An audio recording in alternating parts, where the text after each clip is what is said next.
You ask Tiger to solve. This deals with linear equations with one unknown. The final result is x equals 3. Let's solve it step by step. Group all constants on the right side of the equation.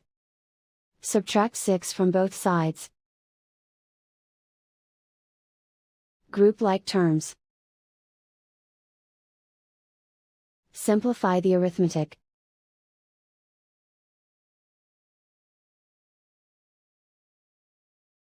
Isolate the x. Divide both sides by 2. Simplify the fraction. Find the greatest common factor of the numerator and denominator. Factor out and cancel the greatest common factor.